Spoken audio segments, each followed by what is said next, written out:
Эл аралык жогорку медициналык мектеп уюштурган Веданта клиникасында академик Иса Ахунбаевдин жаркын элесине арналып, инновациялык кардиохирургия боюнча 5-чи илимий практикалык конференция өткөрүлүүдө. В нашей клинике проходят кардиохирургические операции. Бүгүн илимий конференциянын практикалык бөлүгүн өткөрүп жатабыз. Анын алкагында эл аралык деңгээлдеги чет өлкөдөн келген кардиохирургдар жергиликтүү дарыгерлердин катышуусунда мастер-класстар өткөрүп, тажрыйба алмашуу жүрүп жатат. Бул кардиохирургиялык операциялар буга чейин Кыргызстанда жасалган эмес. Анткени өтө татаал операциялар болуп саналат. Бул иш-чара биздин саламаттыкты сактоо тармагына өтө чоң мааниге ээ. Себеби биздин дарыгерлер тажрыйба алышууда. И это имеет огромное практическое значение для нашего здравоохранения.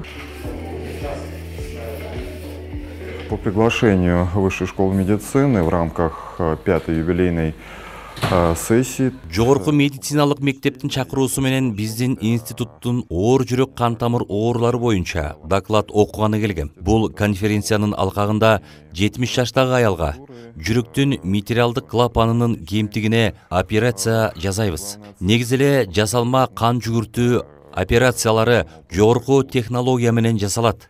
Оор операциянын катарына кирет. Бишкекке келгенден кийин бул жактагы коллегаларым менен биргеликте кеңешип, бардык медициналык текшерүүлөрдөн өткөрдүк. Оорулунун жүрөк клапандарын сактап калганга мүмкүнчүлүк бар. Бул операциядан кийин оорунун өөрчүп кетүүсүн алдын алат. Снизит риски возможных осложнений. Илимий практикалык конференциянын башкы темасы туубаса жүрөк ооруларына арналган. Бардык жасалган операциялар акысыз жасалды. Наша команда выполнила 4 операции у детей с тяжелыми жизнеугрожающими врожденными пороками сердца. Туубаса жүрөк оорулары бардык эле өлкөлөрдө көп кездешет. Аларга операция жасоо абдан актуалдуу болуп келет. Биздин командабыз менен туубаса жүрөк оорулары менен жабыркаган 1 жашка чейинки 3 ымыркайга жана 1 жаштан өткөн 1 наристеге операция жасадык. Ийгиликтүү өттү. Балдардын абалы туруктуу.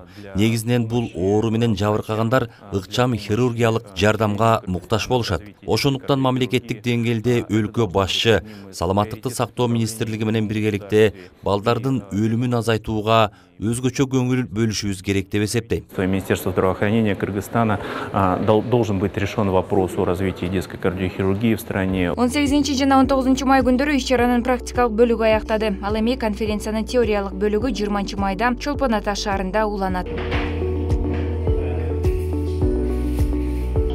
Зимрат Эркинбекова, Жолборс Пайзалдаев, Беназир Хадлова, Марал телеканалы.